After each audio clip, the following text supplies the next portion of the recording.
consider for ourselves is, what season are we in? Okay, so here's why it's important, because in different seasons of our lives, this is again something that I've learned from Danny Johnson over the years.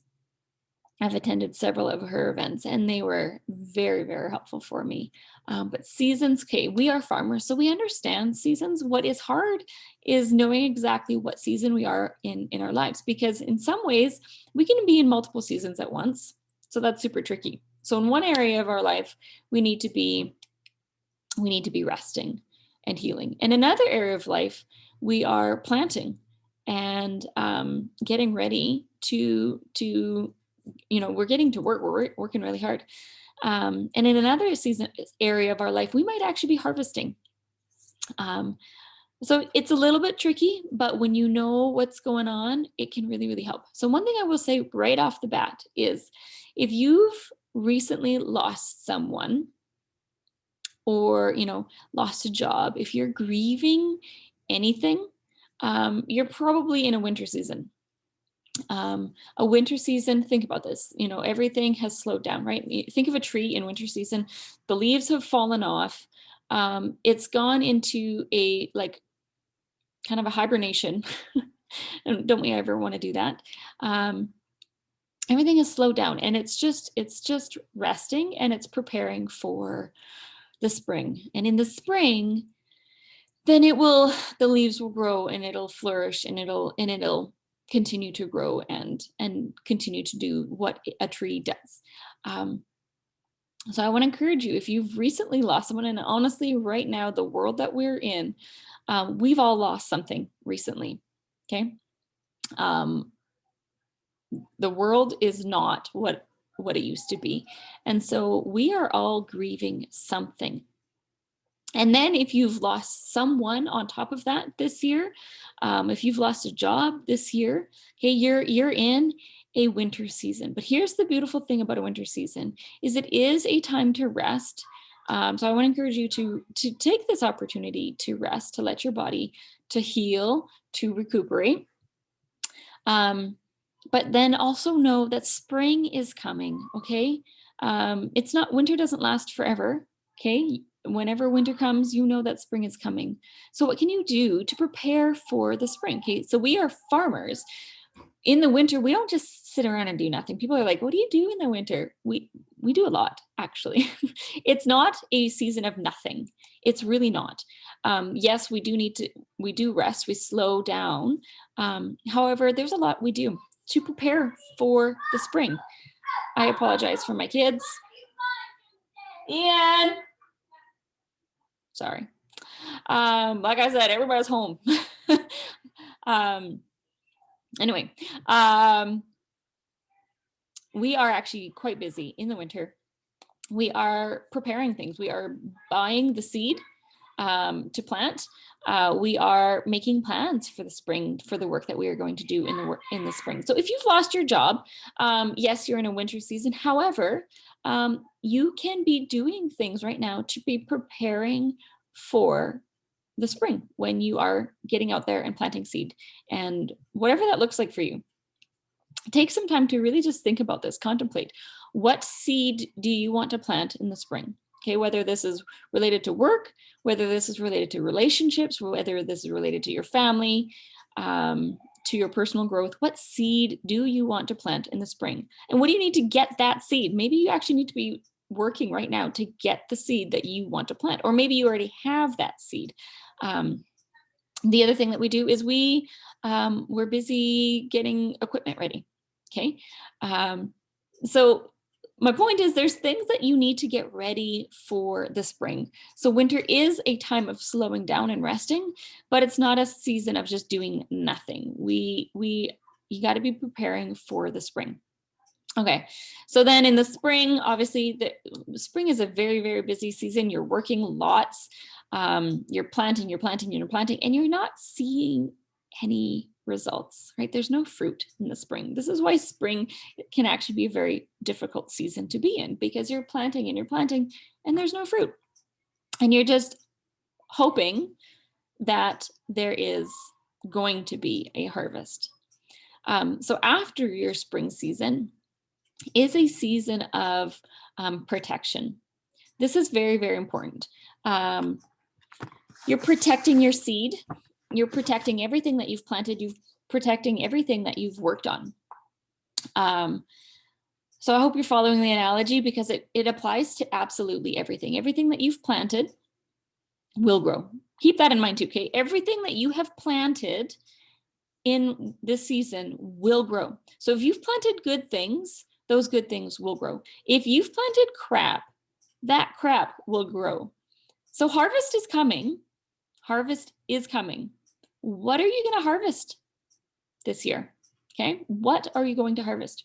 So one way that I have learned to protect the seeds, the sprouts that I have planted, is actually a sprouts journal. Again, this was an idea from Danny Johnson. I'm not going to take credit. I need to give credit where credit is due. What I did do is I put it down in a book form so that you can print this. So if you don't have the Sprouts Journal yet, you can absolutely get that. So send me a message if you want to get a hold of the Sprouts Journal. Or if you need the self-care guide, if you haven't done that yet either, let me know and I will get to the self-care guide. So the Sprouts Journal, this is where you actually, you acknowledge, you look at the things that are growing in your life, and you celebrate. And if there's something that's growing in your life that is garbage that you need to get rid of, you need to uproot that right away. Like, don't let that grow. Don't let that fester. Okay. Take care of it while it's a little tiny weed. I don't know if you've ever had a garden and you let those little tiny weeds like grow and they've taken over and they've completely ruined your crop. Okay. Those weeds will take over. They will steal the nutrients of every good thing that you've planted, and the weeds will take over and they will ruin your crop. So do not let the weeds grow. Okay. You need to uproot those. I am not going to go into detail of how to do that today. That is a whole other video. But if you want some information on that, dig into personal growth is what I can say into that for now. But anyway, celebrate your sprouts, okay? Celebrate the small wins, okay? There are a lot of things that did not go well today with going back to school. My dishwasher and my oven crapped out. It was an interesting day. It wasn't a perfect day, that's for sure. But rather than dwelling on those things, what I would do to celebrate my sprouts is I would write down the fact that, hey, we got through day one of at-home learning. We got back into routines. Even with a broken oven, I managed to make the muffins, right? So those are the things that I'm going to focus on. Those are the things that I'm going to celebrate. Those are the things that I'm going to nurture, because those are the things that I want to continue to grow. If I focus on the broken oven and all the things that went wrong today, I'm going to get more of that. And I don't want any more of that. So I'm just checking, my screen went dark and I wasn't sure if my light went off. Yeah, good old Canada. It is 4:28 and it is getting dark. Anyway, so we've discussed winter, spring, harvest, or summer, the season of protection, and now harvest. Okay. Harvest is a busy season. We all want fruit, right? We all want the good things in our lives. We all want the abundant harvest, don't we? Here's the thing about an abundant harvest. It is a pile of work. Okay. Just so you know, a harvest is a pile of work. If you are a farmer, you know this. But most of us, in other areas of our lives, we're not necessarily aware of that. We want all this abundance. We want all kinds of blessing in our lives. But here's the thing. It takes a pile of work. When you actually want to harvest the fruit that you've produced, it's a pile of work. So you need to be ready for that. You need to have the physical strength, the emotional strength, the spiritual strength to take in that harvest. So now you can see why recognizing what season you are in is so important, because if you're in a harvest season and you don't even realize it, you need to be ready to get to work, to do the things that you need to do. There are so many different directions that I can go with all of this. I'm just going to leave it there for now. But I'd love to hear from you. I'd love to hear what season you think you might be in. in one or two areas of your life. Like I said earlier, you might be in several seasons all at once.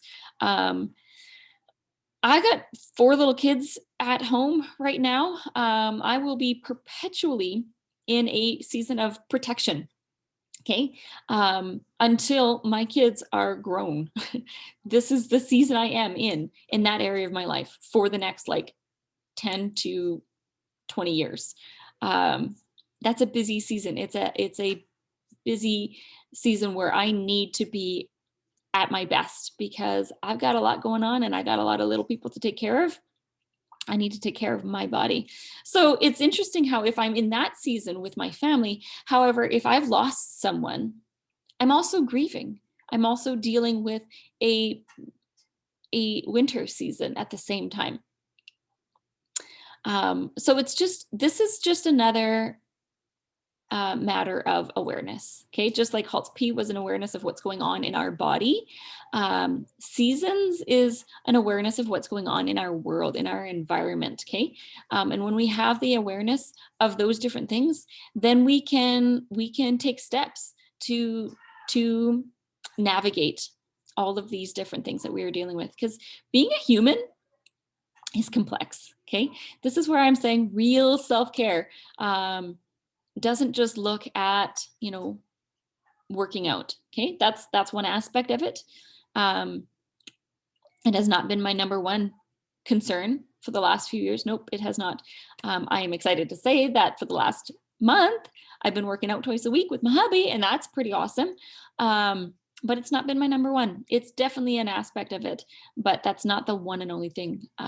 Self-care is complex, and there's a lot of different things that we need to be aware of in order to do this well, to take care of our bodies and our minds well, to get us through whatever seasons we are facing at the time, or right at this moment. So thank you very much for connecting with me today. Tomorrow, lesson 5, day 5, we are discussing vision. This is such a powerful thing. I'm very, very excited to share with you how having a vision for your life can completely change how you are doing, where you're going. When I learned that I could design my life, I got really excited. Okay, so I'm not saying that you can just magically make everything perfect, hunky-dory. But when you have a vision for your life, you're going to get a whole lot closer to what you want than if you're just winging it. Okay, I used to just wing it, fly by the seat of my pants, and it did not work well for me. And so if you've been winging it for a while and you're wondering why you're worn out and exhausted and weary, I'm going to tell you, having a vision for your life makes a world of difference. So I'm super excited to share that with you. So join me tomorrow so I can share that with you too. Have an amazing friend. Have an amazing day, friend. Have an amazing evening. If you haven't done your health speak, go do that. Go take that minute to just check in with yourself and to see how you're doing. And I'd really love to hear from you. How does it go? Checking in with those around you, checking in and doing their health speak with them. I'd love to hear how that goes. Thanks so much. Talk soon.